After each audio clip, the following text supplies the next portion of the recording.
तो आज के इस वीडियो में हम लोग करने वाले हैं एक्सरसाइज 8.1 का क्वेश्चन नंबर 13 to 16। इससे पहले के जो भी क्वेश्चंस हैं वो मैंने ऑलरेडी सॉल्व करवा दिए हैं, जिसका लिंक मैंने डिस्क्रिप्शन में भी दिया हुआ है, तो आप लोग जा करके उन वीडियोस को देख सकते हो। ठीक है, तो चलिए स्टार्ट करते हैं। ये है आपका क्वेश्चन नंबर 13। इसमें क्या दिया गया है कि 2 numbers are selected at random without replacement. एक बात बताइए, विदाउट रिप्लेसमेंट मतलब क्या? देखो, जैसे कोई चीज है मैंने उठा लिया तो अभी मैं दोबारा से उसको रख नहीं रही हूँ, तो वो क्या है? Without replacement. अगर विथ रिप्लेसमेंट रहता तो मैंने उठाया फिर उसमें डाल दिया, ओके, तो वो होता है विथ रिप्लेसमेंट। ठीक है, तो यहाँ पे आप क्या कर रहे हो? 2 नंबर सेलेक्ट कर रहे हो विदाउट रिप्लेसमेंट, यानी एक नंबर आपने ले लिया ना, तो आप उसको दोबारा से उसके प्लेस पे नहीं रखने वाले। ओके, चलिए आगे देखते हैं। From the first 6 positive integers, यानी आपके पास ना फर्स्ट 6 पॉजिटिव इंटीजर्स हैं। फर्स्ट 6 पॉजिटिव इंटीजर का मतलब क्या है? देखो 1 2 ये हो गए फर्स्ट 6 पॉजिटिव इंटीजर। मैं यहाँ पे लिखती हूँ फर्स्ट 6 पॉजिटिव इंटीजर्स। इंटीजर्स तो आपको पता ही होगा, है ना, और इसमें हमको पॉजिटिव चाहिए स्टार्टिंग के 6, तो 1 2 3 4 5 और 6। ठीक है, तो इतने नंबर्स आपके पास है, जिनमें से आप क्या कर रहे हो? 2 नंबर्स को रैंडमली सेलेक्ट कर रहे हो विदाउट रिप्लेसमेंट। ठीक है, तो हमको यहाँ पे बताना क्या है? देखो x क्या डिनोट कर रहा है? लार्जर ऑफ द 2 नंबर्स, यानी ये आपका क्या हो गया? Random variable. ठीक है, तो हमको यहाँ पे एक्सपेक्टेड वैल्यू निकालना है। तो क्या हम कर सकते हैं? कर सकते हैं, चलो मैं आपको समझाती हूँ। ये आपके फर्स्ट 6 पॉजिटिव इंटीजर्स हैं, राइट, 1 2 3 4 5 6, राइट। अब यहाँ पर देखिएगा, हम 2 को सेलेक्ट कर रहे हैं ना, तो यहाँ पे सैंपल स्पेस क्या होगा इसको हम समझते हैं, लेकिन सैंपल स्पेस बताने के पहले थोड़ा इधर आप ध्यान दीजिएगा। आपको याद है 11th स्टैंडर्ड में हमने इस टाइप के कितने सारे क्वेश्चंस किए है ना। आपके पास 6 नंबर्स हैं, आपको क्या करना है? 2 नंबर्स को सिलेक्ट करना है। तो कितने वेज से इनको सिलेक्ट कर सकते हो? कैसे निकालते थे हम? कॉम्बिनेशन याद करिए। देखिए 6 नंबर्स है ना, 6 नंबर्स हैं, राइट, 2 को सिलेक्ट करना है, तो कितने वेज से कर सकते हो? इसको आप सॉल्व करो। क्या होता है? 6 फैक्टोरियल अपॉन 2 फैक्टोरियल, फिर यहाँ पे 6 माइनस 2 फैक्टोरियल, तो क्या होगा? 6 फैक्टोरियल अपॉन 2 फैक्टोरियल, और 6 माइनस 2 करेंगे तो 4 फैक्टोरियल। उसके बाद यहाँ पर पीछे जाते हैं 6 into 5 into 4 factorial upon 2 factorial का मतलब क्या? 2 इंटू 1 इंटू 4 फैक्टोरियल, तो 4 फैक्टोरियल से 4 फैक्टोरियल कैंसिल, 6 5 से 30, यहाँ पे आ गया 2, कैंसिल करते तो क्या आया? 15। ओके, मतलब हम कितने वेज से सेलेक्ट कर सकते हैं नंबर्स को? तो 15 वेज से कर सकते हैं। मतलब यहाँ पर ना आपको सैंपल स्पेस, कितना सैंपल स्पेस मिलेगा? तो 15 सैंपल स्पेस मिलेगा। ठीक है, तो आप डायरेक्टली भी चाहो तो कर सकते हो, मतलब आपको ये सैंपल स्पेस लिख करके दिखाने की जरूरत नहीं है। अगर आप चाहो तो डायरेक्टली भी कर सकते हो, ठीक है, लेकिन अगर आपको सैंपल स्पेस लिख करके करना है तो भी चलेगा, वैसे भी कर सकते हो। ठीक है, तो चलिए सैंपल स्पेस पहले हम लिखते हैं। तो सबसे पहला तो किसका किसका कॉम्बिनेशन होगा? देखो मैंने 1 लिया, और 1 के साथ में क्या ले सकती हूँ? 2 को ले सकती हूँ, है ना। 1 के साथ 1 नहीं ले सकते, 2 नंबर्स हमको सेलेक्ट करने हैं, लेकिन 1 के साथ 1 नहीं ले सकते। क्यों नहीं ले सकते? क्योंकि यहाँ पे क्या है? Without replacement. ओके, एक बार ले लिया तो ले लिया, दोबारा से नहीं रखने वाले वहां पे। फिर अगला क्या हो सकता है? 1 के साथ 3 ले सकते हैं, फिर 1 के साथ 4 ले सकते हैं, और 1 के साथ 5 ले सकते हैं, और 1 के साथ 6 ले सकते हैं। ठीक है, अब यहाँ पे 2 लेंगे, तो देखो एकदम ध्यान से, हाँ, 2 के साथ 1 नहीं ले सकते। क्यों नहीं ले सकते? यहाँ पे ले लिया ना तो बस हो गया। ठीक है, देखो 1 के साथ 2 लो या फिर 2 के साथ 1 लो, बात तो वही है ना। तो 2 के साथ हम 1 नहीं ले सकते। अब यहाँ पे आप कंफ्यूज मत होइएगा कि डाइस वाले में तो हम लोग लेते थे, पर यहाँ पे ऐसा नहीं चलेगा। ठीक है, ये वाला आप, ये जो हमने 11th स्टैंडर्ड में पढ़ा था ना, इसको जरा ध्यान में रख करके फिर करो, ठीक है, तब आपको समझ आएगा। तो 2 के साथ क्या लोगे? 1 तो नहीं ले सकते, यहाँ पे ले लिया है। 2 के साथ 2 भी नहीं ले सकते क्योंकि विदाउट रिप्लेसमेंट है, तो 2 के साथ क्या लोगे? 3। फिर 2 के साथ 4, 2 के साथ 5 और 2 के साथ 6। उसके बाद फिर 3 लेंगे, तो 3 के साथ क्या क्या लेंगे? तो देखो 3 के साथ हम 1 नहीं ले सकते क्योंकि 3 1 आ चुका है। क्या? 3 1, ये देखो 1 3 है ना, 1 3 या फिर 3 1 हो चुका है। 3 2, ये देखो यहाँ पे हो चुका है। मतलब 3 के साथ हम 4 लेंगे, 5 लेंगे और 6 लेंगे। उसके बाद 4, तो 4 के साथ बताइए क्या लेंगे? 3 4 तो हो चुका है, मतलब 4 5 और यहाँ पे 4 6, ठीक है। फिर लास्ट में 5 और क्या आएगा, 5 4 तो हो चुका है, ये देखो यहाँ पे, तो 5 6 आएगा, ठीक है। तो कितने वेज हैं, 1 2 3 4 5 6 7 8 9 10 11 12 13 14 15, देखो 15 मैंने बोला था ना, देखो यहाँ पे 15 आया, n ऑफ s कितना आ गया 15। ओके, क्लियर है ना, इतना आपको समझ में आया। अब x क्या है आपका, larger of the two numbers obtain. चलो मैं यहाँ पे लिखती हूँ कि let x be the larger of the, इसको मिटाती हूँ मैं,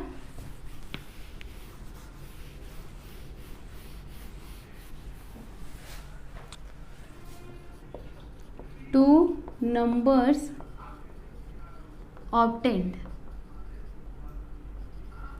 तो x के वैल्यूज क्या क्या हो सकते हैं, आप ही सोचिए क्या क्या हो सकते हैं।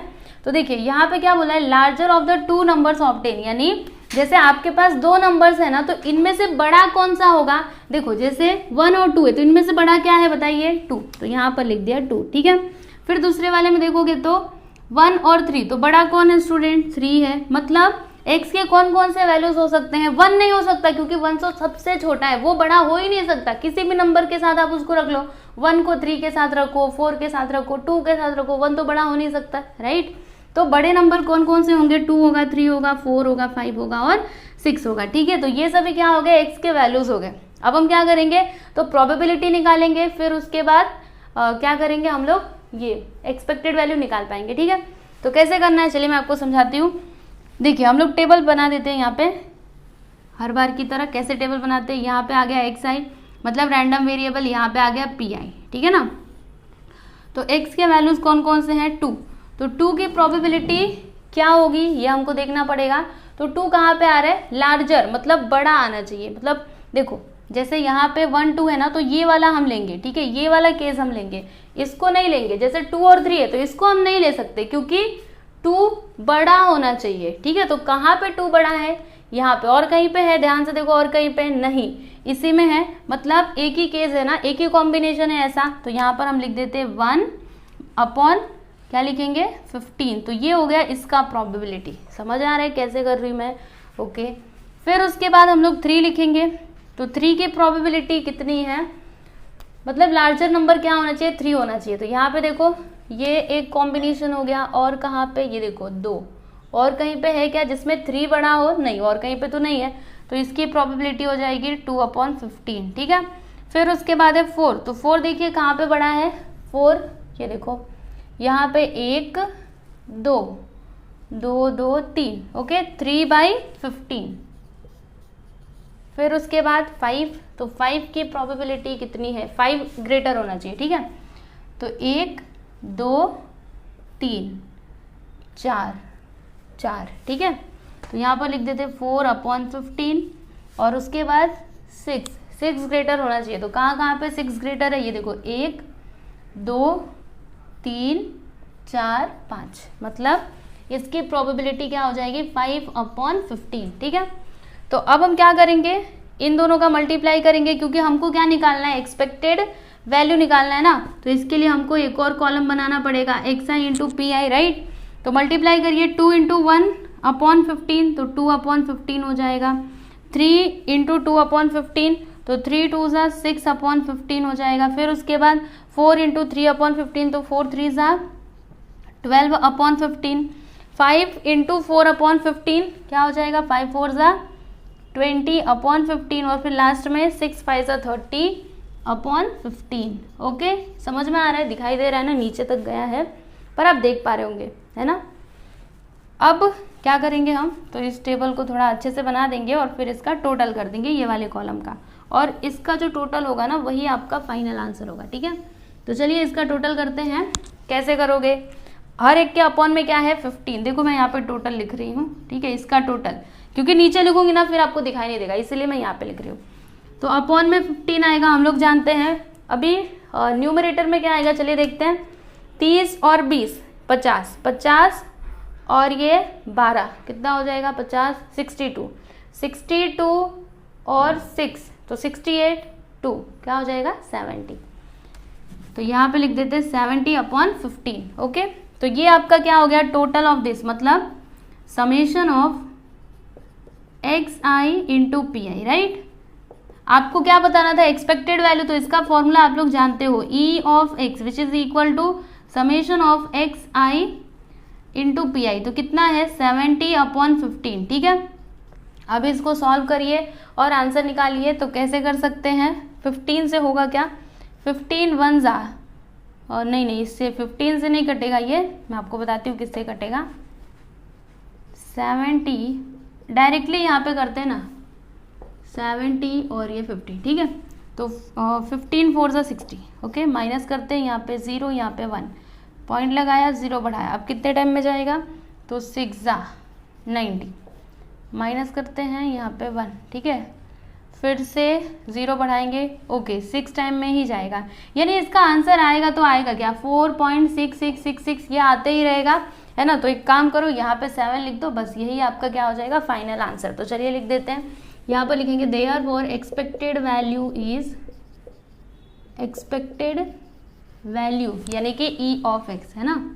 एक्सपेक्टेड वैल्यू मतलब ई ऑफ एक्स कितना आया, तो 4.6666 डॉट डॉट मतलब 4.67, ओके।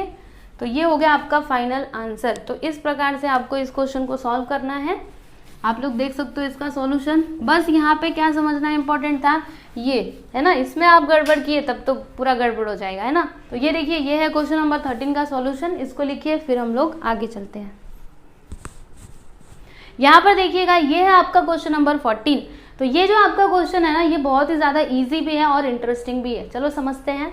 यहाँ पे देखिए क्या बोला जा रहा है, एक्स क्या डिनोट कर रहा है, तो X denote the sum of the numbers obtained when 2 pair dice are roll, यानी 2 पेयर डाइस है आपके पास, हमने उनको रोल किया, ओके। तो एक्स क्या डिनोट करेगा, सम ऑफ द नंबर्स ऑब्टेन्ड। समझिए जैसे आपका पहला वाला डाई है, दूसरा वाला डाई है, ठीक है। तो पहले पे आ गया 1, दूसरे पे आ गया 2, तो 1 + 2 कितना होता है 3, ठीक है। तो इस तरीके से ये आपका एक्स है, यानी कि रैंडम वेरिएबल है। आपको यहाँ पे फाइंड क्या करने बोला गया, वेरिएंस ऑफ एक्स, ओके। तो वेरिएंस ऑफ एक्स निकालने के भी पहले हम क्या करेंगे, प्रोबेबिलिटी डिस्ट्रीब्यूशन टेबल ड्रॉ करेंगे, ओके। उसके बाद हमको वेरिएंस ऑफ एक्स मिलेगा। तो क्या करना है, कैसे करना है, मैं आपको समझाती हूँ। देखिए सबसे पहले तो मैं यहाँ पे लिखती हूँ कि व्हेन 2 डाइस आर रोल्ड, ठीक है। जब हम 2 डाइस को रोल करते हैं, थ्रो करते हैं, तो यहाँ पे सैंपल स्पेस क्या होता है, सैंपल स्पेस लिखने की जरूरत नहीं है, बिना सैंपल स्पेस लिखे भी हम इसको सॉल्व कर सकते हैं। बस यहाँ पे हम n ऑफ s लिख देते हैं 36, है ना। n ऑफ s कितना होता है, सैंपल स्पेस में कितने एलिमेंट्स होते हैं, तो 36 एलिमेंट्स होते हैं जब हम 2 डाइस को थ्रो करते हैं तब, ठीक है। तो बस आप इतना ही लिखो, पूरा जो हम इतना 36 लिख करके दिखाते थे वो लिखने की जरूरत नहीं है। अगर आप चाहो तो उस तरीके से भी कर सकते हो, लेकिन यहाँ पे फिर से बहुत ज़्यादा टाइम लगेगा। अगर हम लोग डायरेक्टली कर सकते हैं तो उतना सब करने की क्या ज़रूरत है, ठीक है, ओके। अब समझिए ये आपका पहला डाई है, ये आपका दूसरा डाई है। तो पहले डाई पे क्या क्या आ सकता है, 1 आ सकता है, 2 आ सकता है, 3 आ सकता है, 4 5 और 6 के अलावा और कोई नंबर आएगा क्या, नहीं। दूसरे डाई पे 1 आ सकता है, 2 आ सकता है, 3 आ सकता है, 4 आ सकता है, 5 आ सकता है और 6 आ सकता है। इसके अलावा और कुछ आएगा नहीं, ठीक है। इतना समझ में आया आपको। अब यहाँ पे आपका x क्या है, यहाँ पे मैं लिखती हूँ let x be the sum of the numbers. देखो यहाँ पे लिखा हुआ है, ठीक है, sum of the numbers obtained, okay, sum of the numbers obtained. तो यहाँ पे x के वैल्यूज क्या क्या होंगे उसको हम समझते हैं। तो देखिए अब समझिए, यहाँ पे ध्यान से समझिएगा, क्योंकि हमने सैंपल स्पेस नहीं लिखा है तो आपको समझने में थोड़ी सी प्रॉब्लम होगी, लेकिन कोई बात नहीं, समझ जाएंगे, ठीक है। तो ये देखो समझिए, पहले वाले डाई पे 1 आया, दूसरे पे भी 1 आया, ठीक है। तो 1 + 1 क्या हो जाएगा 2, मतलब x का वैल्यू 2 हो सकता है। 1 होगा क्या कभी, अच्छा बताइए, x का वैल्यू 1 कब होगा, जब एक डाई पे 1 आए और दूसरे डाई पे क्या है 0 है, तभी 1 होगा। और कभी भी ऐसा हो सकता है क्या कि डाइस के ऊपर 0 आए, कुछ ना कुछ तो नंबर आएगा ही, चाहे तो 1 आएगा, 2 आएगा, 3 आएगा, 4 आएगा, 5 आएगा या फिर 6 आएगा, लेकिन 0 तो आने वाला है नहीं, मतलब 1 नहीं आएगा, ठीक है। अब समझिए कि पहले वाले डाई पे 2 आ गया, दूसरे पे भी 2, मतलब अच्छा 3 भी तो लेना है, 3 भी आ सकता है। जैसे समझिए पहले वाले पे 1 आ गया, दूसरे पे 2 आ गया, तो 1 + 2 कितना हो जाएगा 3, मतलब 3 भी आने के चांसेस है, ओके। 4 भी आ सकता है, 5 भी आ सकता है, 6 भी आ सकता है, 7 भी आ सकता है। 7 कब कब आएगा? 5 + 2 7, 5 + 1 7, 4 + 3 7, समझ में आ रहा है? तो इस तरीके से 6 + 1 7 है ना, तो ऐसे करके आ सकता है। फिर 8 भी आ सकता है, 8 भी आ सकता है, कब आएगा? 4 और 4 8, 5 और 3 8 है ना, फिर 6 और 2 8, इस तरीके से आ सकता है। 9 आएगा क्या? 9 आ सकता है, 9 9 9, हाँ 9 भी आ सकता है। 10 भी आ सकता है, 11 आ सकता है क्या? 6 5 11 आ सकता है। 12, जी हाँ समझिए दोनों पे 6 6 आ गया तो 12 हो जाएगा ना, 6 + 6 12, ठीक है। तो x के वैल्यूज क्या क्या हो सकते हैं? 2 3 4 5 6 7 8 9 10 11 12, ठीक है। क्लियर है आपको? इतना समझ में आया? अब हम क्या करेंगे? प्रोबेबिलिटी निकालेंगे। तो इसके लिए हमको टेबल बनाना पड़ेगा, है ना। तो टेबल में हम क्या क्या लिखते हैं? पहला कॉलम किसके लिए? xi यानी कि रैंडम वेरिएबल, ठीक है। दूसरा प्रोबेबिलिटी के लिए। तो यहाँ पर मैं लिखती हूँ, थोड़ा सा ऊपर लिखती हूँ क्योंकि हो सकता है हमको नीचे जगह कम पड़ जाए। यहाँ पर लिख दिया हमने xi, यहाँ पर लिखेंगे pi, ठीक है।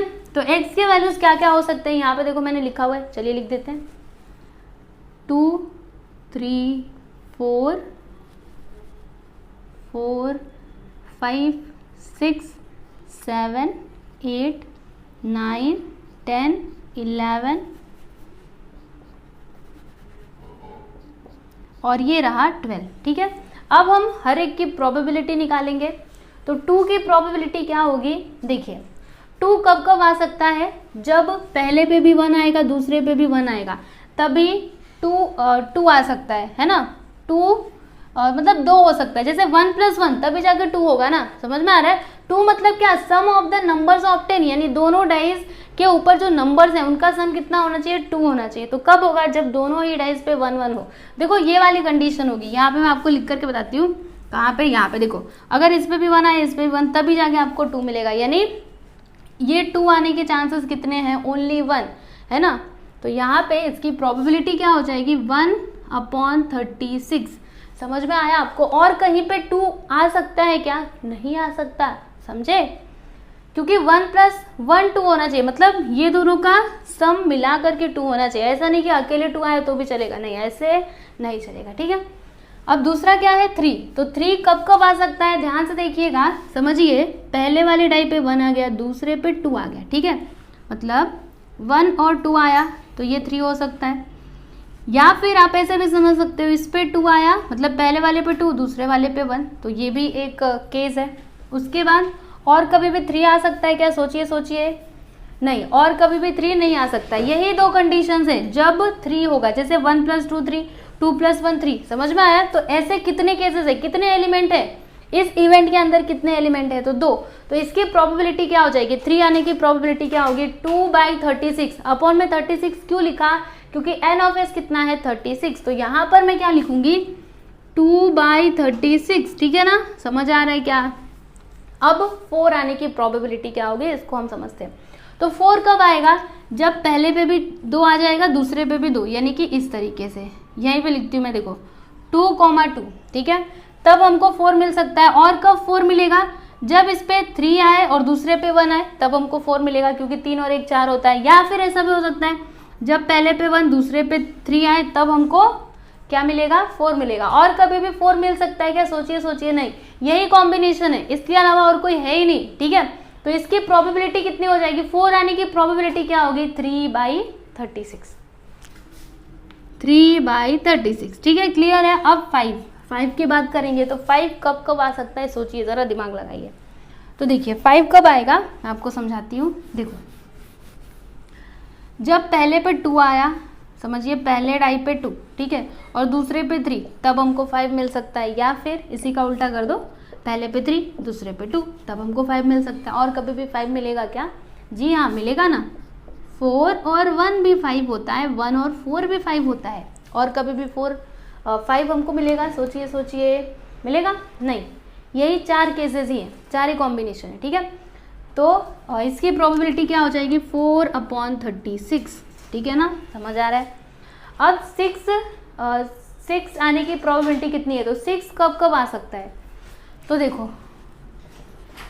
पहले वाले डाई पे हो 3 और दूसरे पे भी हो 3, ठीक है, तो हमको 6 मिल सकता है।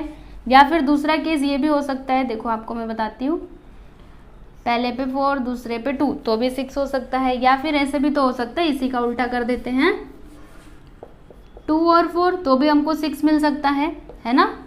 और क्या हो सकता है, सोचिए सोचिए, 5 और 1 तो भी 6, और 1 और 5 तो भी 6, है ना। और कभी भी 6 आ सकता है, सोचिए, नहीं। तो कितने केसेस हैं, 1 2 3 4 5, यानी 6 आने की प्रोबेबिलिटी कितनी है, तो 5/36, यहाँ पे लिख देते हैं 5/36, ठीक है। अब हमें क्या चाहिए, 7, सम ऑफ द नंबर्स कितना चाहिए हमको, 7 चाहिए। तो 7 कब कब आ सकता है, सोचिए ज़रा। तो देखो 7 ना कई केसेस में आ सकता है, जैसे पहले पे 3 दूसरे पे 4, ये एक केस, फिर दूसरा 4 और 3, 4 3 7 होता है ना। फिर ऐसा भी हो सकता है 5 और 2 और 2 और 5, ठीक है। तो ऐसे में भी आपको 7 मिल सकता है, और कभी भी 7 मिल सकता है, जी हाँ, ऐसे भी तो मिलेगा 1 और 6, और 6 और 1, मतलब पहले पे कितना आया, 1 आया, दूसरे पे 6, तो 1 + 6 7 होता है। पहले डाई पे 1 और दूसरे पे भी पहले डाई पे 6 और दूसरे पे 1, तो दोनों को प्लस करेंगे तो 7 आ सकता है, और कभी भी 7 आ सकता है। सोचिए और कोई ऐसा कॉम्बिनेशन है, कितना हुआ ये, 1 2 3 4 5 6, ठीक है। तो ऐसे 6 केसेस हैं जिसमें हमको 7 मिल सकता है, ठीक है। तो इसकी प्रोबेबिलिटी क्या हो जाएगी, 6/36, ठीक है। अब 8 आने की प्रोबेबिलिटी क्या होगी, 8 कब कब आ सकता है, तो देखिए पहले पे 4 और दूसरे पे 4, सबसे पहला तो ये है, ठीक है। और दूसरा पहले पे 3 दूसरे पे 5, और पहले पे 5 दूसरे पे 3, तो भी हमको 8 मिल सकता है, और कभी भी 8 मिल सकता है। सोचिए देखो 2 और 6, पहले पे 2 दूसरे पे 6, 8 मिल सकता है। और एक और कॉम्बिनेशन है 6 और 2, पहले पे 6 दूसरे पे 2, तो भी हमको 8 मिल सकता है, और कभी भी 8 मिल सकता है क्या, सोचिए। 5 और 3 ले लिया, है ना, 6 और 2 भी ले लिया, उसके बाद और कभी भी हमको 8 मिल सकता है, नहीं, अब नहीं मिलेगा, है ना। तो कितने कॉम्बिनेशन है, 1 2 3 4 5, यानी इसकी प्रोबेबिलिटी क्या हो जाएगी, 5/36। अभी 9 आने की प्रोबेबिलिटी कितनी है, कितनी आएगी, सोचिए सोचिए, 9 कब कब आ सकता है, तो 6 और 3 9 होता है, 3 और 6 9 होता है ना। लिखते हैं हम, 6 और 3 अगर आया तो भी चलेगा, 3 और 6 आया तो भी 9 हो सकता है। एक और यहाँ पे केस हो सकता है 5 और 4 और 4 और 5, समझ आ रहा है ना मैं कैसे कर रही हूँ। देखो अगर आपको ऐसे समझ में नहीं आता है, आपको ऐसे वो पूरा सैंपल स्पेस लिख करके करना है तो करो, वैसे भी कर सकते हो, ठीक है, वैसे भी कर सकते हो, वैसे भी करोगे तो भी चलेगा, ऐसे करोगे ना तो भी चलेगा, आपको सैंपल स्पेस लिख करके पूरा दिखाने की जरूरत नहीं है, ठीक है ना। तो कितने हुए, 1 2 3 4, तो यहाँ पे इसकी प्रोबेबिलिटी क्या हो जाएगी, 4/36, ओके। अब 10 चाहिए हमको, तो 10 कब कब आ सकता है, 5 और 5 10, ठीक है। और कभी भी 10 आ सकता है क्या, सोचना पड़ेगा, यस, 4 और 6 और 6 और 4, है ना। तो कितने हुए, 3, 10 की प्रोबेबिलिटी कितनी, तो 3/36। देखो इसको आप जरा ध्यान से समझना, देखो 1 2 3 4 5 6, ठीक है, यहाँ तक ये क्या हुआ, बढ़ते बढ़ते गया, अब देखो कम होते जा रहे हैं, 5 4 3, यहाँ पे 2 आएगा और लास्ट में क्या आएगा, 1 आएगा, ठीक है। तो कहाँ तक जा रहा है, चाहिए तो आप याद करके रख लो, 1 2 3 4 5 6 तक जा रहा है, फिर 6 से क्या होगा, कम होते जाएगा, कम कम कम कम, एक एक कम होते होते पूरा 1 पे जा करके वो रुकेगा, ठीक है। अब 11 आने की प्रोबेबिलिटी क्या होगी, तो 11 कब कब आ सकता है, तो देखो अगर पहले पे 5 दूसरे पे 6 हो तब 11 आ सकता है, या फिर पहले पे 6 हो और दूसरे पे 5 हो तो 11 आ सकता है, और कभी भी 11 आ सकता है नहीं। तो इसकी प्रोबेबिलिटी क्या हो जाएगी, 2/36, और लास्ट में 12 की प्रोबेबिलिटी क्या होगी, तो देखो पहले डाई पे भी 6 आना चाहिए, दूसरे पे भी 6 आना चाहिए, तभी हमको 12 मिलेगा। मतलब यहाँ पे कितने एलिमेंट है, 2 है ना, सॉरी 1, ठीक है, एक ही है ना। देखो यहाँ पे 6,6 जब आएगा तभी हमको 12 मिलेगा, नहीं तो नहीं मिलने वाला, ठीक है। आप देख सकते हो पूरा सैंपल स्पेस आपने पहले लिख करके रखा हुआ है ना, जा करके उसमें देखिए यही एक केस होगा, तो इसकी प्रोबेबिलिटी क्या हो जाएगी, 1/36, समझ में आया। तो यहाँ पे हमने रैंडम वेरिएबल भी लिख दिया, प्रोबेबिलिटी भी लिख दी हर एक रैंडम वेरिएबल के लिए। अब हम क्या करेंगे, हमको निकालना क्या है, वेरिएंस निकालना है, ठीक है।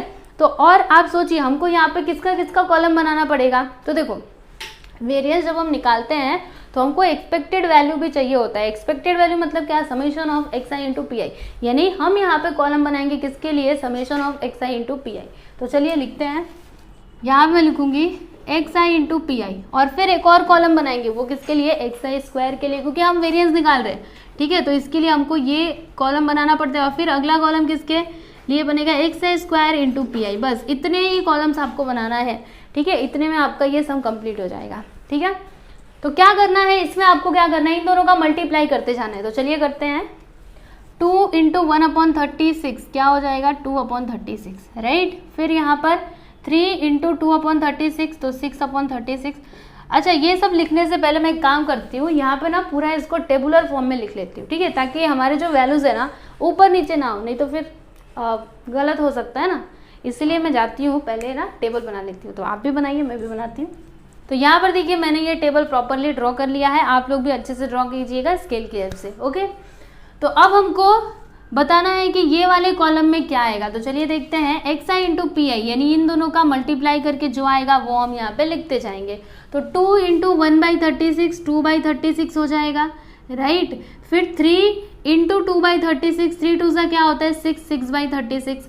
4 3 सा क्या होता है 12, तो यहाँ पे क्या आएगा 12/36। फिर यहाँ पे 5 इंटू 4/36, तो 5 4 सा क्या होता है स्टूडेंट 20, 20/36। देखो मैं आपको एक करके समझा देती हूँ मैं कैसे कर रही हूँ। जैसे यहाँ पे 6 है ना, तो यहाँ पर मैंने लिखा 6 इंटू, ठीक है, मल्टीप्लाई करना है ना, देखो बीच में कुछ नहीं मतलब मल्टीप्लाई, ठीक है। तो 6 इंटू 5/36, तो 5/36। अब हम कर क्या रहे हैं, तो 6 5 से क्या होता है 30, ठीक है। ये दोनों का मल्टीप्लाई कर दिया, अपॉन में आ गया 36। समझ में आया, तो ऐसे मैं कर रही हूँ। तो 6 5 जा 30/36। फिर उसके बाद 7 6 जा क्या होता है 42/36। 8 5 जा क्या होता है 40/36। देन 9 4 जा क्या होता है 36/36। 10 3 जा 30/36, सही है ना। उसके बाद 11 2 जा 22/36, और लास्ट में 12 1 जा 12/36, ओके। ये वाला आपको समझ में आया कैसे हमने किया। अब हम क्या फाइंड आउट करेंगे, तो एक्स आई स्क्वायर, यानी इसका स्क्वायर करते जाएंगे, ठीक है। तो चलिए करते हैं। 2 का स्क्वायर क्या हो जाएगा स्टूडेंट 4, 3 का 9, 4 का 16, 5 का 25, 6 का 36, 7 का 49, 8 का 64, 9 का 81, 10 का 100, 11 का 121, 12 का 144, ठीक है। अब हमको क्या चाहिए, तो x I square into P I, मतलब क्या, ये दोनों का मल्टीप्लाई करते जाएंगे, इसका और इसका। तो चलिए करते हैं। 4 इंटू 1/36 क्या हो जाएगा 4/36, ये लीजिए लिख दिया हमने। फिर 9 इंटू 2/36, तो 9 2 सा क्या होता है 18/36, ओके। 16 3 सा क्या होता है 48/36। 25 4 सा क्या होता है 100, ओके। तो यहाँ पर हमने लिख दिया 100/36। 36 इंटू 5 मल्टीप्लाई करके देखना पड़ेगा, है ना। अभी 36 का टेबल तो हमको आता नहीं है, चलो देखते हैं। 5 6 30, 5 3 15, 180 आएगा। 5 6 30, ओके। 5 3 15, 16 17 18, क्या आएगा 180। तो यहाँ पे हम लिख देते हैं 180/36, राइट। उसके बाद 49 इंटू 6/36 क्या हो जाएगा, तो 49 इंटू मल्टीप्लाई करके देखते हैं। 49 इंटू 6, चलिए फटाक से करते हैं। 6 9 ज़ा 54, 6 4 ज़ा 24, प्लस 5 29, 294/36, ओके ओके। यहाँ पे 49 था, हाँ सही है, 294/36, ठीक है। उसी प्रकार से आपको आगे भी करना है। 64 का मल्टीप्लाई 5 में कीजिए, 81 का इसमें कीजिए, 100 का इसमें कीजिए, ठीक है ना।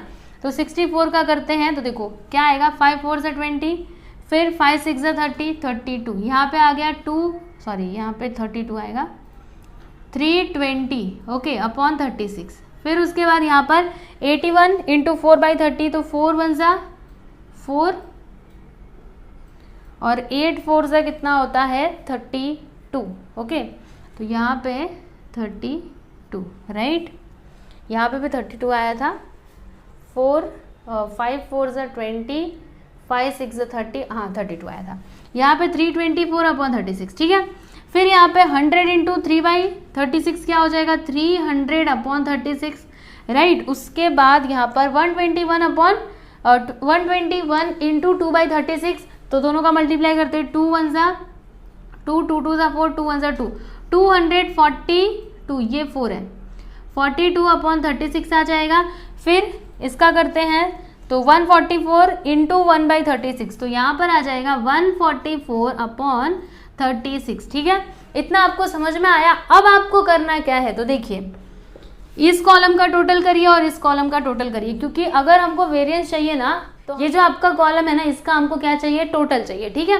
तो टोटल हम कैसे करेंगे, देखिए मैं आपको समझाती हूँ। सबके डिनोमिनेटर में क्या है, 36 है, हर एक के डिनोमिनेटर में 36 है ना, तो आप 36 को नीचे लिख दीजिए। अब जो आपके न्यूमरेटर है सभी को प्लस करते जाइए, तो चलिए करते हैं। 2 और 6 8, 8 और 12 कितना होता है, 20, 20 20 40 और 30 70, 70 और 42 कितना हो जाएगा 1, अच्छा 70 और 42, तो 112, ठीक है। 112 प्लस 40, तो 251, 152, ठीक है। 152 प्लस 36, यहाँ पे मैं लिखती हूँ, देखो 152 प्लस 36, उसके बाद इसमें क्या ऐड करना है, तो 30 को ऐड करना है, फिर 22 को और 12 को। चलो करते हैं, 6 2 8, 8 2 10, 2 12, 3 3 6 7, 2 9, 9 1 10, 5 15, 252 क्या आ गया, 252 अपॉन 36 लिख देते हैं हम, 252 अपॉन 36, ठीक है। तो जैसे हमने इसका टोटल किया, सेम उसी तरीके से इसका भी कर दीजिए। क्या करोगे, देखो सबके डिनोमिनेटर में 36 है, तो 36 को आप लिख दीजिए डिनोमिनेटर में, और क्या करोगे, न्यूमरेटर्स को प्लस कर देंगे। चलिए करते हैं, आप भी कहीं देखिए, यहाँ पर मैंने इसका भी टोटल कर दिया, कितना आया है 1974 अपॉन 36, ठीक है। तो ये इसका टोटल है, और इसका टोटल तो आप लोग देख सकते हो 252 अपॉन 36, ठीक है। हमको फाइंड क्या करना है, वेरिएंस। तो चलिए यहाँ पे वेरिएंस का फॉर्मूला लिखते हैं।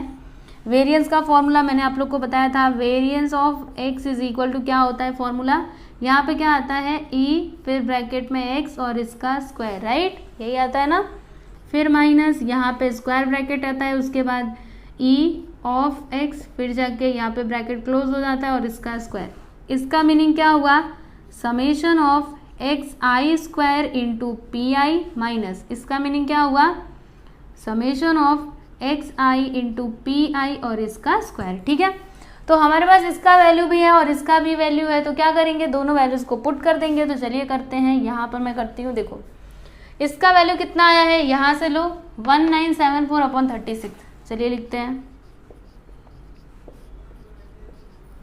माइनस इसका वैल्यू कितना आया है, ये देखो 252 अपॉन 36, चलिए लिख देते हैं 252 अपॉन 36 और इसका स्क्वायर, ठीक है।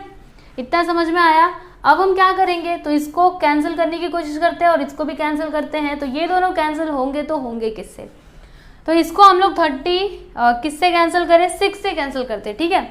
तो यहाँ पे क्या हो जाएगा, 6 6 ज़ा 36, यहाँ पे 6 3 ज़ा 18, इसमें से 1 बचेगा, ठीक है। तो 6 2 ज़ा क्या होता है 12 होता है, इसमें से कितना बचेगा 5 बचेगा, 6 9 ज़ा क्या होता है 54 होता है, ठीक है, यही आएगा ना, एक बार चेक कर लेते हैं, 6 9 ज़ा 54, 6 2 ज़ा 12, 6 3 ज़ा 18, हाँ एकदम बराबर है। यहाँ पे क्या आएगा 329 अपॉन 6, ठीक है। इतना आपको समझ में आया, तो चलिए मैं इसको लिख देती हूँ, और आगे ये 6 से कैंसिल हो सकता है क्या, आप चेक कर सकते हो, नहीं होगा, चलो इसको ऐसे ही रहने दो, हम लोग डायरेक्टली ना डिवाइड कर देंगे। अब इसका क्या करना है, तो इसको भी हम थोड़ा छोटा करने की कोशिश करते हैं, क्योंकि अभी डायरेक्टली इसका हम स्क्वायर कर देंगे, बहुत बड़ा हमको नंबर मिल जाएगा, तो उतना बड़ा नहीं करना है। सुनिए यहाँ पे हम क्या कर सकते हैं ना, 36 के टेबल में 252 आता है क्या, चलो एक बार चेक करते हैं। तो 36 7 ज़ा, ठीक है, कितना चाहिए 2, हाँ, तो 7 6 ज़ा क्या होता है 42, 7 3 ज़ा 21, 21 और 4 25, देखो कितने टाइम में गया, 7 टाइम में, है ना। तो यहाँ पर इसको हम लोग कैंसिल कर सकते हैं, क्या आया ब्रैकेट के अंदर, क्या आया 7, ठीक है। तो यहाँ पर मैंने लिख दिया 7 और इसका स्क्वायर, ठीक है। अभी आगे का कैलकुलेशन तो इजी है, आप लोग कर सकते हो। क्या करोगे, इसको डिवाइड करोगे, ठीक है। तो चलो मैं आप लोग को करके बताती हूँ कैसे करना है। देखो क्या है यहाँ पे 329 और यहाँ पे 6, ठीक है। तो कितने टाइम में जाएगा, 6 5 30, माइनस करें तो यहाँ पे 2, यहाँ पे 0, फिर 9 को यहाँ पे लिख लेते हैं। अब कितने टाइम में जाएगा, 6 4 24, माइनस करेंगे तो 9 में से 4 गया 5, यहाँ पे 0, पॉइंट लगाते हैं, 0 बढ़ाते हैं। अब कितने टाइम में जाएगा, तो 6 8 48, माइनस करेंगे तो यहाँ पे 2 आएगा, यहाँ पे 0, पॉइंट लगाते हैं, 0 बढ़ाते हैं, 6 3 18, ठीक है। फिर से अगेन यहाँ पे 2 आएगा, पॉइंट लगाएंगे, 0 बढ़ाएंगे, मतलब 3 3 3 3 ये आते ही रहेगा। तो इसका आंसर आप लिखोगे क्या, 54.8333, ठीक है। तो चलो लिख देते हैं, क्या लिखेंगे, 54, ओके, 54.833, बस इतना ही लिखो, ठीक है, ज़्यादा आगे जाने की ज़रूरत नहीं है। माइनस 7 का स्क्वायर कर दीजिए 49, ओके। अब क्या करेंगे हम, तो इसमें से इसको माइनस कर देंगे, तो चलिए करते हैं। देखो इसमें से इसको माइनस करना है, मतलब 54.833 में से हमको माइनस करना है 49 को, तो यहाँ पे 0 0 हम लोग लिख सकते हैं, 338 14 में से 9 जाएगा तो 9 10 11 12 13 14, यानी कि 5, यहाँ पे 0, तो इसका आंसर क्या आया, फाइनल आंसर 5.833, ओके। तो चलिए मैं यहाँ पे लिख देती हूँ variance of X, okay, variance of X which is equal to 5.833, okay. तो बस यही है आपका फाइनल आंसर। समझ में आया कैसे किया हमने। देखो सबसे पहले तो आपको ये पूरा लिखना चाहिए, है ना, इस तरीके से, और वो जो मैं सैम्पल स्पेस का बोल रही थी, अगर आप नहीं लिखोगे फिर भी चलेगा, ठीक है ना। आपको फॉर्मूले सारे क्लियर होने चाहिए, तभी आप कर पाओगे, है ना। ये टेबल हमने कैसे बनाया, आप ही सोचिए ना कैसे बनाया, जब हमको वो फॉर्मूले याद थे कि वेरिएंस हम कैसे निकाल सकते हैं। वेरिएंस निकालने के लिए हमको ये चाहिए, तब हमको ऑटोमेटिकली हमारे दिमाग में क्लिक हो गया कि हमें क्या करना है, इसका कॉलम बनाना है और इसका कॉलम बनाना है, ठीक है ना। तो चलिए आप इसको लिखिए। उसके बाद 2 और क्वेश्चंस बचे हुए हैं। अभी वो दोनों क्वेश्चंस ज़्यादा बड़े बड़े नहीं है, छोटे ही हैं, ठीक है ना। ये एक बीच में बड़ा आ गया था, बाकी वो दोनों छोटे छोटे हैं। चलिए आप इसको लिखिए, उसके बाद देखते हैं आगे। अब हम लोग देखेंगे क्वेश्चन नंबर 15। तो देखिए यहाँ पे क्या बोला जा रहा है कि अ क्लास हैज 15 स्टूडेंट्स, यानी एक क्लास में कितने स्टूडेंट्स हैं, तो 15 स्टूडेंट्स हैं जिनके एजेस यहाँ पे दिए गए हैं, यानी उनकी उम्र यहाँ पे दी गई है, आप लोग देख सकते हो, राइट।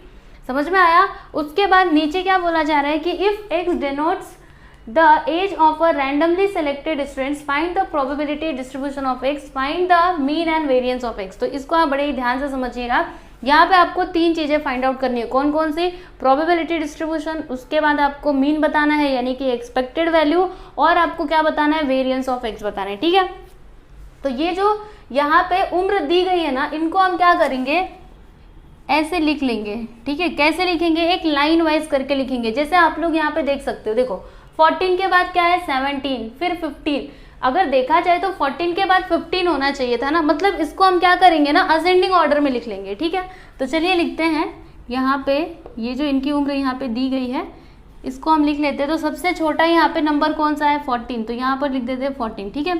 तो ये वाला 14 हो चुका है, और कहीं पे 14 है क्या, आप देखो यहाँ पे है और कहीं पे है नहीं, एक ही बार है, तो ये लीजिए हमने लिख दिया।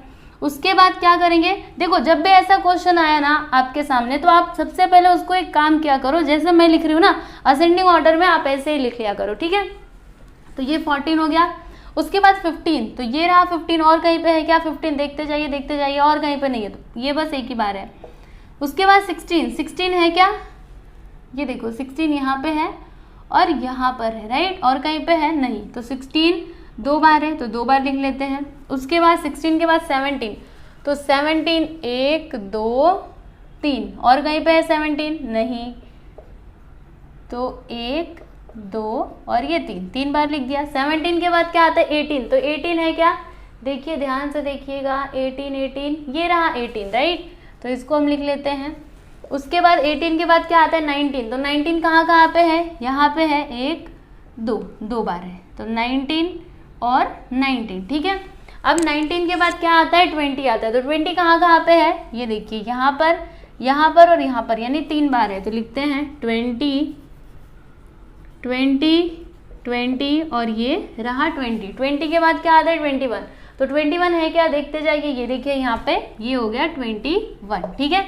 इतना आपको समझ में आया। अभी यहाँ पे आपका x क्या है, देखो यहाँ पे मैं लिखूंगी let x be the age of students, ठीक है। यहाँ पे एज ऑफ स्टूडेंट। एक्स क्या हो जाएगा, एक्स से क्या डिनोट किया जा रहा है, स्टूडेंट के एज को डिनोट किया जा रहा है, राइट। तो यहाँ पे एक्स के वैल्यूज क्या क्या हो सकते हैं, देखो या तो 14 होगा, या फिर 15 होगा, या फिर 16 होगा, या फिर 17 होगा, या फिर 18 होगा, या फिर 19, या फिर 20, या फिर 21। समझ में आया। तो ये सभी क्या हो गए, एक्स के वैल्यूज हो गए। क्लियर है ना आपको। अब उसके बाद यहाँ पे देखो एन ऑफ एस आपका क्या होगा वो मैं आप लोग को बता देती हूँ। देखो एन ऑफ एस आपका यहाँ पे क्या होगा, इनको काउंट करिए कितने हैं, 1 2 3 4 5 6 7 8 9 10 11 12 13 14 15। तो यहाँ पर लिख देते हैं हम 15, ठीक है। वैसे अगर आप काउंट नहीं भी करते तो भी यहाँ पे देखो 15 दिया गया है ना, तो वैसे भी 15 ही होता। अब उसके बाद हम क्या फाइंड करेंगे, प्रोबेबिलिटी डिस्ट्रीब्यूशन। तो प्रोबेबिलिटी डिस्ट्रीब्यूशन का मतलब क्या, आपको इस तरीके से टेबल बनाना पड़ेगा, है ना। क्या लिखना पड़ेगा, यहाँ पे एक्स के वैल्यूज लिखोगे, यहाँ पे प्रोबेबिलिटी लिखोगे, राइट। तो चलिए इसको हम करते हैं पहले।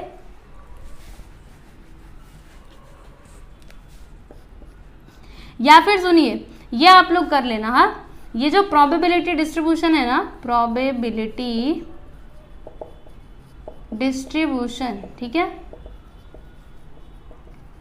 ये आप खुद से कर लीजिएगा, टेबल बनाइएगा, एक एक का प्रोबेबिलिटी निकालिएगा और कीजिएगा, ठीक है। मैं आपको डायरेक्टली मीन और वेरिएंस बताती हूँ। वैसे यहाँ पे तो मुझे प्रोबेबिलिटी की जरूरत पड़ेगी ही, तो मैं यहीं पे लिख रही हूँ, लेकिन आप ना अलग से लिख सकते हो, क्योंकि देखो यहाँ पे क्या बोला है, प्रोबेबिलिटी डिस्ट्रीब्यूशन आपको बताना है और उसके बाद मीन और वेरिएंस बताना है, ठीक है। तो मीन और वेरिएंस निकालने के लिए मेरे को इस तरीके से टेबल बनाना पड़ेगा, राइट। और प्रोबेबिलिटी डिस्ट्रीब्यूशन बोला यानी जैसे हम पहले करते थे, आपको याद है ना, तो उस तरीके से करना है। तो ये आप खुद से कर लेना, मैं आपको यहाँ पे सॉल्व करके दे रही हूँ, बस आप इसको ऐसे हॉरिजॉन्टल वे में लिख लीजिएगा, ठीक है। तो एक्स के वैल्यूज क्या क्या हो सकते हैं, लिखा है ना यहाँ पे 14, 15, 16, 17, 18, 19 और 20 और यहाँ पे 20 में, ठीक है।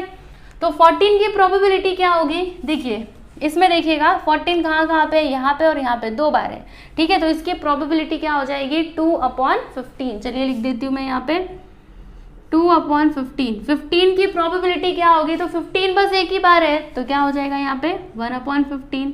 16 कितने बार है, 2 बार, इसकी प्रोबेबिलिटी 2/16। 17 3 बार है, तो इसकी प्रोबेबिलिटी 3/16, राइट। 18 की प्रोबेबिलिटी एक ही बार है, तो 1/15 हो जाएगा। यहाँ पे मैंने 16 कहाँ से लिख दिया, ओके, यहाँ पे 15 आएगा, गलती से यहाँ पे मैंने 16 लिख दिया, 15 आएगा, समझ में आया ना। क्योंकि देखो यहाँ पे हम प्रोबेबिलिटी लिख रहे हैं, ठीक है। तो 16 कितने बार है, 2 बार है, राइट। तो यहाँ पे क्या आएगा, 2 अपॉन में क्या आएगा, एन ऑफ एस, है ना, एन ऑफ एस कितना है 15, ओके। 17 कितने बार है, तो 3 बार है, तो क्या आएगा 3/15।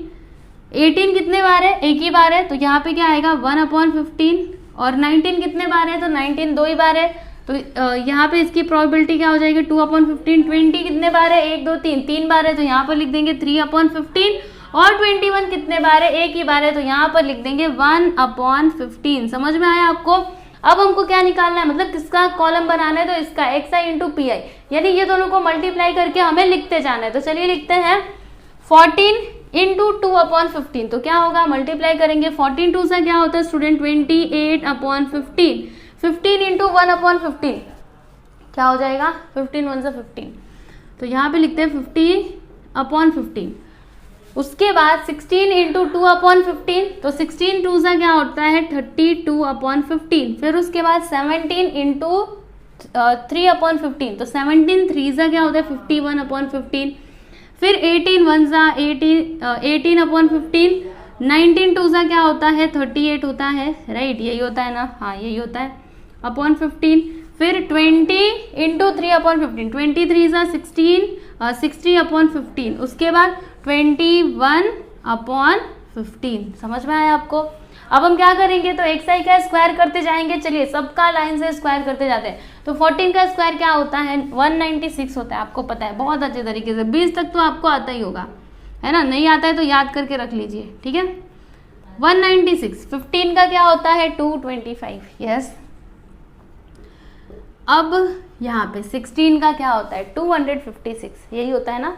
एक बार मैं क्लियर कर लेती हूँ, है ना, गलती नहीं लिखेंगे, एक गलती लिखा ना तो सबके सब गलत हो जाएगा, हमारा आंसर ही रॉन्ग आएगा, इसलिए गलत नहीं करना है। 6 6 36, 6 1 6, 1 6 6, फिर 1 1 जा 1, 6 5, यस सही बोला था मैंने, 256। 17 का स्क्वायर कितना आता है, इसका भी मल्टीप्लाई करके देखना पड़ेगा। 7 7 जा 49, मेरे को लगता है ना कितना आता है, चलो देखते हैं। 7 7 जा 49, 7 1 जा 7, ओके 7 9 8 289, यस 289। अब 18, तो 18 का कितना आता है, चलिए देखते हैं। 18 18 जा 8 8 जा 64, 8 1 जा 8 14, 1 8 जा 1 1 जा 4 2 3 324। 18 का 324, उसके बाद 20 का तो हमको पता है 400। 21 का पता है क्या, 19 का पता है, नहीं पता है, चलो करते हैं। 19 जा 9 9 जा 81, 9 1 जा 9 17, उसके बाद 1 9 जा 1 1 जा 1, 9 और 7 16, 361, यस। अब 21 का लास्ट, 21 21, 1 2 2 4 1 4 441, ठीक है। तो इसका स्क्वायर भी हमने कर लिया। अब क्या, xi square into P I. तो चलिए क्या करेंगे, हम इसका और इसका मल्टीप्लाई करते जाएंगे, है ना। तो चलिए करते हैं। यहाँ पे देखो 196 इंटू 2/15 क्या हो जाएगा, 2 6 जा 12, 1 कैरी 9 2 जा 18, 1 19, 2 1 जा 2, 2 1 जा 2, 1 3, राइट।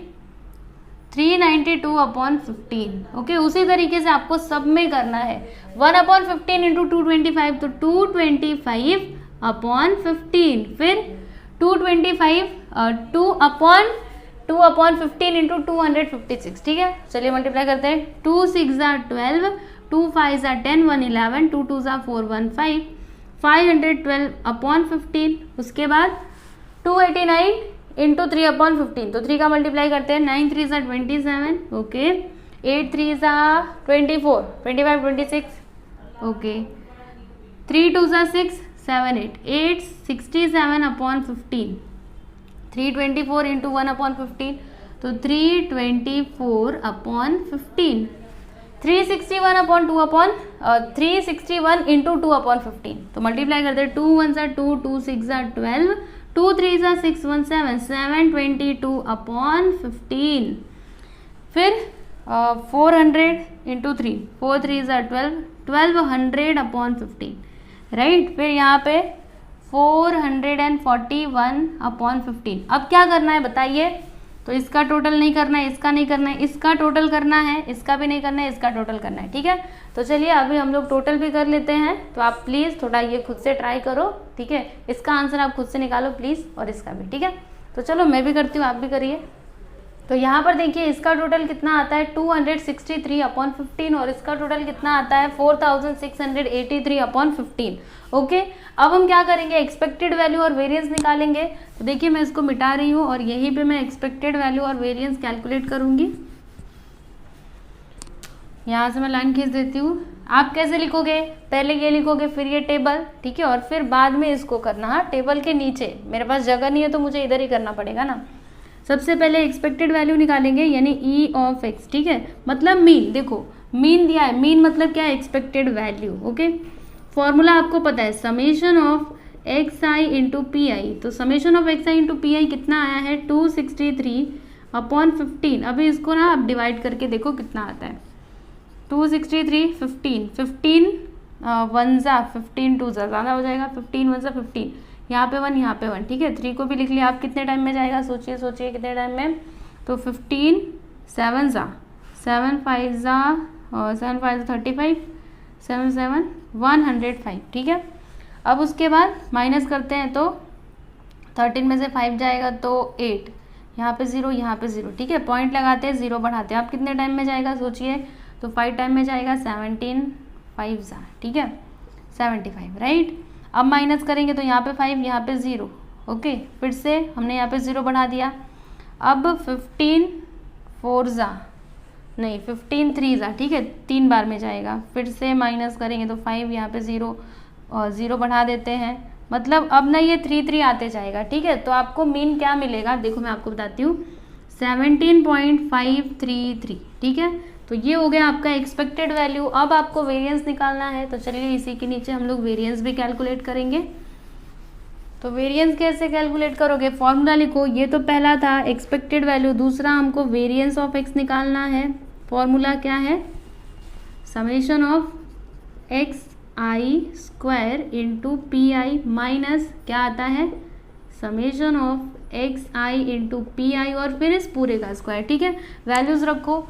तो ये कितना आया है, यहाँ पे देखिएगा 4683 अपॉन 15। चलो लिख देते हैं 4683 अपॉन 15 माइनस ये कितना आया था, यहाँ पे देखो, या फिर इसको भी ले सकते हो, इसको भी ले सकते हो, किसको ले आपकी मर्जी, किसी को भी ले लो। क्योंकि देखो जब हमने इसको यहाँ पे लिखा, इसको सॉल्व किया, तब जाके हमें ये मिला है ना, तो इसके प्लेस पे आप इसको भी लिख सकते हो। ठीक है, तो क्या करें डायरेक्टली, चलो यही लिखते हैं। वैसे आंसर तो सेम मिलेगा, इसे भी लिख सकते हो, इसे भी लिख सकते हो, आंसर तो आपको वही मिलेगा, जो मिलना चाहिए वही मिलेगा। ठीक है, चलो 263 अपॉन 15 और फिर इसका स्क्वायर करके लिख देते हैं। अब सोचिए इसे हम सॉल्व कैसे करें, क्योंकि 15 से इसको कैंसिल करेंगे तो ये आ रहा है, पॉइंट में आंसर आ रहा है ना, तो यहाँ पे हम कुछ कर नहीं सकते, पॉइंट में ही आंसर आएगा। ठीक है ना, तो एक काम करते हैं, सुनो, इसका स्क्वायर करते हैं, फिर 15 का भी स्क्वायर करना पड़ेगा, कुछ ज़्यादा ही लंबा चौड़ा हो जाएगा। तो सुनो, इसको मिटाई दो और इसके प्लेस पे ना यही लिख दो, 17.5 लिखो। ठीक है, ये 3 जाने दो, क्या लिखोगे, 17.5 लिख सकते हैं हम। ऐसा आप ऐसे मत सोचो कि गलत हो जाएगा, 3 नहीं लिखा तो गलत हो जाएगा, नहीं, पॉइंट के बाद अगर आंसर मतलब कुछ थोड़ा इधर उधर रहा ना तो चलता है। ठीक है, क्योंकि सब लोग सेम नहीं लिखते, कोई कुछ लिखता है, कोई कुछ लिखता है। अभी कोई चाहता तो इसके आगे 3 लिख सकता था, है ना, तो इतना ही लिखो 17.5। अभी 17.5 का आप स्क्वायर कर दीजिए, 17.5 5 5 से 25, 5 7 से 35, 5 1 से 5 और 3 8। ओके, 7 5 से 35, 7 7 से 49, 50 51 52, 7 से 7 7 और 5 12, 1 5 सा 1 7 सा 1 1 सा 5 12, 8 और 2 10, 5 15 1 16, 7 3 10, फिर यहाँ पे 3। ठीक है, पॉइंट कहाँ पे आएगा, तो यहाँ पर कितना आया, 306.25। चलिए मैं यहाँ पे लिख देती हूँ 4683 माइनस 306.25। ये कब आया, जब मैंने इसका स्क्वायर किया तब। ठीक है, अब मैं यहाँ पे क्या करूँगी, देखो अपॉन में 15 भी है, तो यहाँ पे ना मैं क्या करूँगी, सुनिए, यहाँ पे मैं क्रॉस मल्टीप्लिकेशन कर दूंगी या फिर इसको 15 से डिवाइड करते। ठीक है, पॉइंट में भी इसका आंसर आएगा, मतलब इसको जब भी हम डिवाइड करेंगे, तो चलिए डिवाइड करके देखते हैं।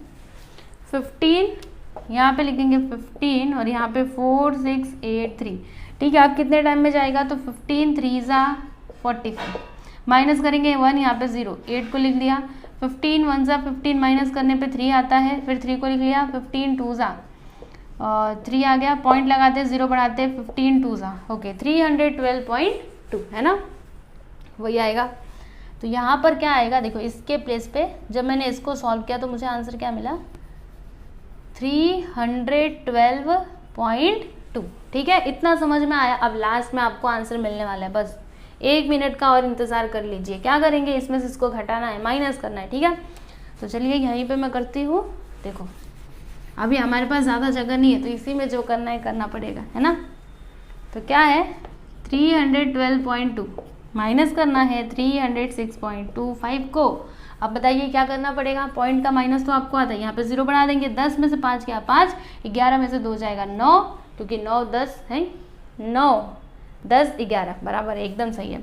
फिर यहाँ पे 1 बचा, 11 में से 6 जाएगा 5 और 11 में से 6 जाएगा 5। ओके, फिर यहाँ पे 0 है, यहाँ पे भी 0, यहाँ पे भी 0, पॉइंट लगा देंगे यहाँ पर, मतलब इसका आंसर हमको क्या मिला, 5.95। ओके, चलिए लिख देते हैं 5.95। ये क्या हो गया, वेरिएंस ऑफ एक्स। समझ में आया आपको, तो बस यही है आपका फाइनल आंसर, आप लोग देख सकते हो। फाइनली हमने क्वेश्चन नंबर 15 भी कंप्लीट कर लिया, ठीक है ना। तो चलिए आप इसको लिखिए, उसके बाद बस एक ही क्वेश्चन बचा हुआ है, क्वेश्चन नंबर 16, और मैं आपको सही बता रही हूँ, वो क्वेश्चन ज़्यादा बड़ा नहीं है, वो ना इतने में ही सॉल्व हो जाएगा, ठीक है।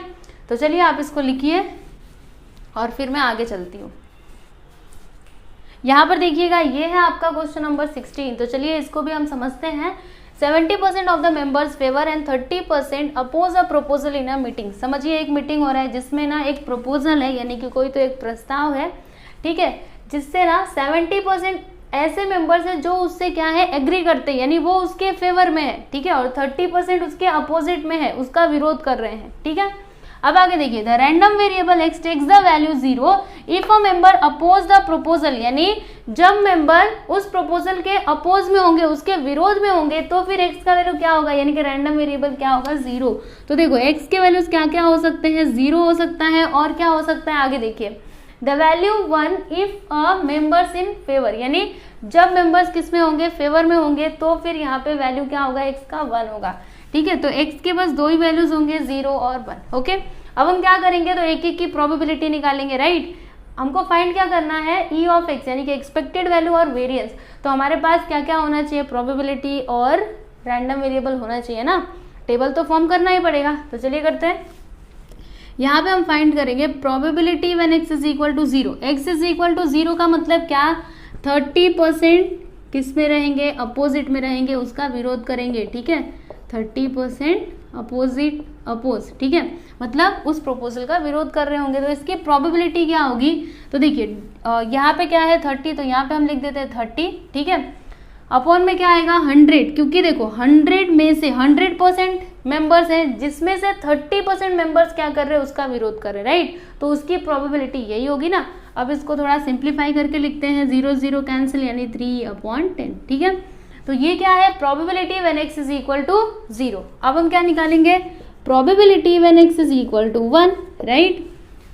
तो 1 कब आ रहा है, जब 70% मेंबर्स फेवर में रह रहे उस प्रपोजल के, यानी 70% मेंबर्स किस में है, फेवर में है, तब जाके ये 1 आ रहा है, राइट। यानी 70 अपॉन क्या आएगा 100।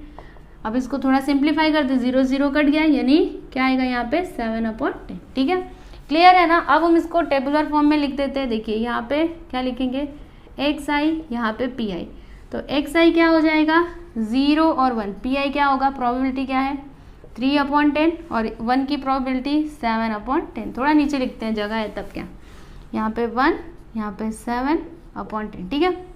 अब नेक्स्ट कॉलम किसका बनेगा, तो xi इंटू पी आई, मतलब दोनों का मल्टीप्लाई, 0 इंटू दिस 0, 1 इंटू 7/10, 7/10, फिर xi का स्क्वायर, 0 का स्क्वायर 0 होता है और 1 का स्क्वायर 1 ही होता है, उसके बाद xi square into P I, ठीक है। तो 0 इंटू दिस 0, 1 इंटू दिस 7/10, ठीक है।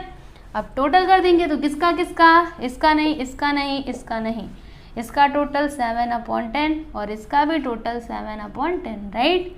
समझ आ रहा है ना कैसे कर रहे हैं। अब हमको क्या क्या चाहिए, तो एक्सपेक्टेड वैल्यू और वेरिएंस निकाल सकते हैं, यस बिल्कुल निकाल सकते हैं, बहुत ही आसान है। चलो करते हैं फटाक से। यहाँ पर e ऑफ x क्या हो जाएगा, फॉर्मूला आपको पता है, summation of xi into P I, ठीक है। तो summation of xi into P i कितना आया है 7/10, ये लीजिए लिख देते हैं। अब इसको सिंप्लीफाई करते हैं, तो e ऑफ x हमको क्या मिलेगा 0.7, ठीक है। तो ये हो गया आपका एक्सपेक्टेड वैल्यू। अब हम नेक्स्ट क्या कैलकुलेट करेंगे, तो वेरिएंस ऑफ x, ये आपका पहला है, ये आपका दूसरा। वेरिएंस ऑफ x फॉर्मूला मैंने क्या सिखाया है, क्या आता है यहाँ पे e, फिर ब्रैकेट में x और इसका स्क्वायर माइनस यहाँ पे e, पहले स्क्वायर ब्रैकेट आएगा, ठीक है, स्क्वायर ब्रैकेट, फिर आता है e, मतलब e ऑफ x, और फिर इस पूरे का स्क्वायर। मतलब अगर इसको सिंपल फॉर्म में लिखे तो ऐसे लिख सकते हैं, summation of xi square into P I minus यहाँ पे ब्रैकेट में summation of xi into P I और इस पूरे का स्क्वायर, ठीक है। देखो एक बात बताती हूँ, अगर आप चाहो ना तो इसको नहीं लिखोगे फिर भी चलेगा, ठीक है, ये नहीं लिखोगे, बस इतना लिखोगे इसके फॉर्मूले में, ये बस इतना लिखोगे ना तो भी चलेगा, ठीक है, ये भी चलेगा, ये भी चलेगा। चलिए अभी वैल्यूज पुट करते, तो इसका वैल्यू क्या है 7/10, ये लीजिए लिख दिया 7/10, ठीक है, माइनस और इसका वैल्यू कितना आया है, तो यहाँ पे आप देख सकते हो 0.7, ठीक है। अगर ये नहीं लिखना है तो पूरा लिख दीजिए 7/10, ठीक है। ये जो आया था xi इंटू पी आई, देखो समेशन, राइट। अब उसके बाद यहाँ पे देखो 7/10 माइनस क्या है यहाँ पे 0.7, ठीक है। अब आगे करते हैं, तो 7/10 का मतलब क्या 0.7, 0.7 राइट, माइनस और 0.7 का स्क्वायर कर दीजिए तो क्या आएगा यहाँ पे 7 7 49 0.49 ठीक है। अब हम माइनस कर देंगे तो देखो 0.7 माइनस 0.49 यहाँ पे 0 हम लगा सकते हैं, 10 में से 9 गया 1, 6 में से 4 गया 2, यहाँ पे पॉइंट 0.21 ठीक है। तो वेरिएंस ऑफ एक्स यहाँ पे क्या आ गया, variance of X which is equal to 0.21 ठीक है। समझ में आया आपको? तो ये है आपका फाइनल आंसर और फाइनली हमने एक्सरसाइज 8.1 को कंप्लीट कर लिया है। जितने भी क्वेश्चंस थे सबके सब मैंने आपको सॉल्व करवा के दिए हैं ठीक है ना, कुछ भी छोड़ा नहीं है। तो आप लोग प्लेलिस्ट में जाकर के उन वीडियोस को देख सकते हो, क्योंकि एक वीडियो में पूरे सम्स को सॉल्व करना इट्स नॉट पॉसिबल ठीक है ना। तो मैंने अलग अलग वीडियोस में किया है, लेकिन सभी सम्स को मैंने आप लोग को सॉल्व करवाया है ठीक है। तो जाइए प्लेलिस्ट में और जाकर के बाकी के पिछले जो भी क्वेश्चन हैं उनको देखिए, और जो आगे के एक्सरसाइज है वो भी मैं जल्द से जल्द कंप्लीट करवा दूंगी ठीक है। तो अभी चलिए हम लोग नेक्स्ट वीडियो में मिलते हैं। Thank you.